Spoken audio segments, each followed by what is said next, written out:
Um, First, we're going to talk about the 5 reasons why people are not getting referrals. And I'm going to ask you in a chat in the next slide, what do you think they are? So at least make sure you're ready. Put in a referral. I mean, why you're not getting them. I'm going to show you how word of mouth marketing, what is the framework and how do you use it for referrals? And then I'm going to share with you an effective selling model, and particularly using it with LinkedIn. Everything I share with you, I'm going to share what it is that you can do manually to make it happen. And I'll also show you a tool you could use to help augment what you do. All right. So, despite your hard work, despite being great in the field, why are referrals not coming?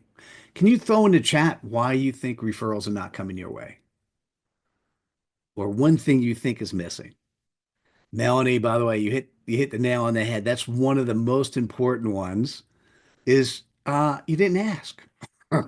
You're in front of the perfect referral partner or potentially even the a perfect client and you didn't ask. Not clear on the ask, not clear on what to refer for. Ooh, that's a good one. We're going to cover that.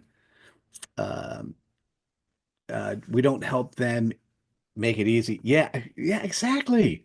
Bobby, that's perfect. Clarity. Too many ads, too vague. Yeah, God, this is a really good audience. Last time I asked this question, I did not get the breadth of responses.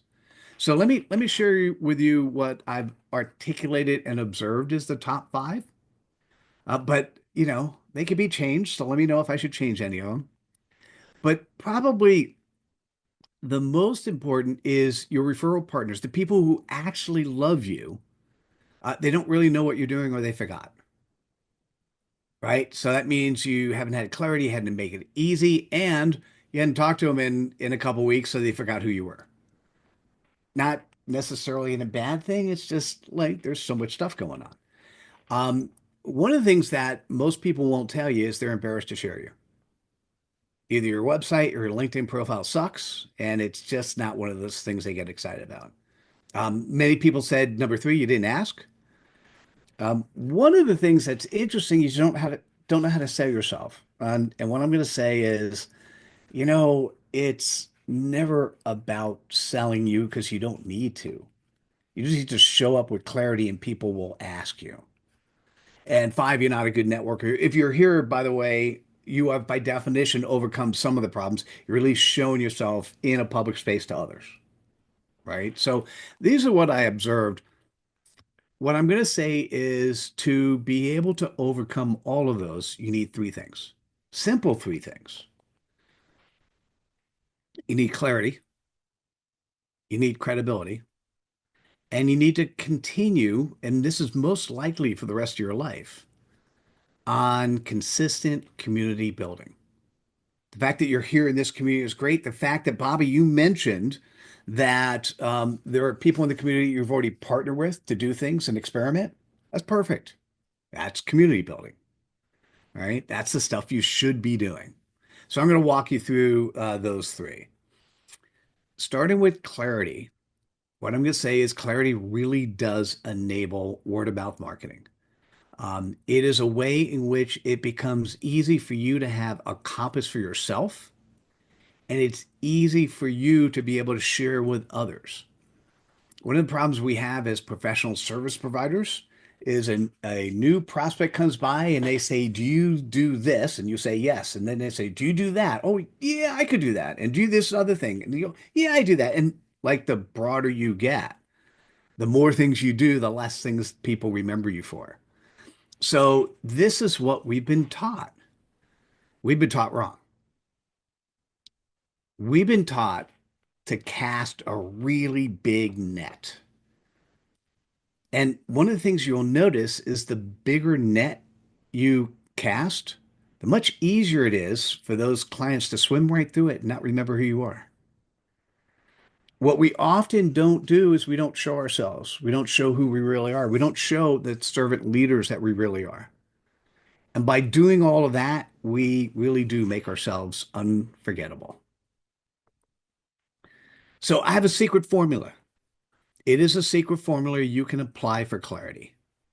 Do you want to put into the, I could skip the slide, but put in the thing if you want, say yes if you want to see the secret formula. Sandra.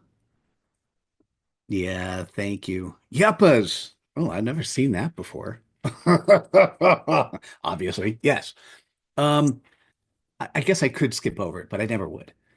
So I interviewed 500 thought leaders on credibility. I've come up with a formula. I call it the CPOP, your customer point of possibilities. It is really simple. And now, having deployed it over 1,000 times to companies and individuals, what I could tell you, it is apparently not easy. When I was interviewing the 500 thought leaders, somewhere around interview 50, I realized I wanted to actually create a video so that they can actually get the formula and they could come on air. Because in the first 50, 98% of people could not articulate their CPOP. So I sent a video, 16 minutes. I asked people in the green room, did you watch the video? And then because 98% couldn't articulate their CPOP, I actually, thanks, Lynn. Because 98% couldn't articulate their CPOP, on the video, I said, I made the challenge. Hey, can you be in the 2%? And people would come on and go, Mitchell, I'm in the 2%. And they'd share their CPOP. And I go, yeah, it's really good. It could be it. But then we talk a little bit longer and it was something else. So this is the simple thing. And I do a clarity session once a month. I do charge for that.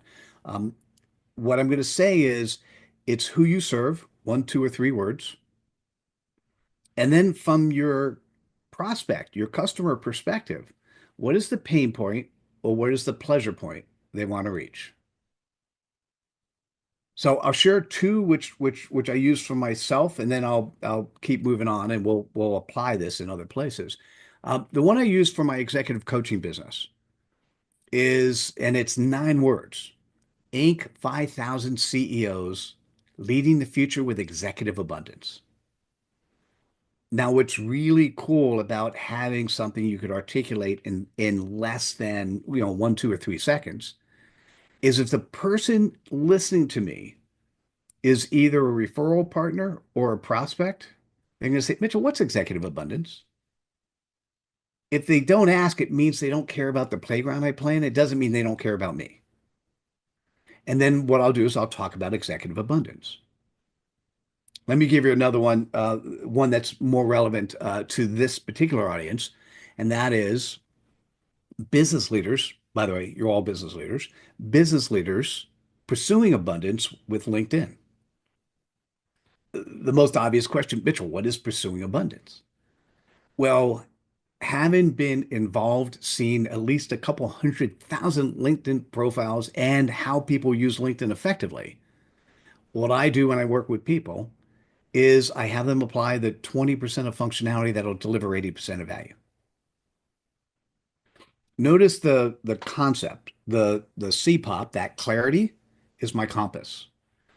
As I then talk about the clarity, since I have a container, a playground I play in, I have incremental credibility because you know exactly what I'm talking about and who I serve, right? So that is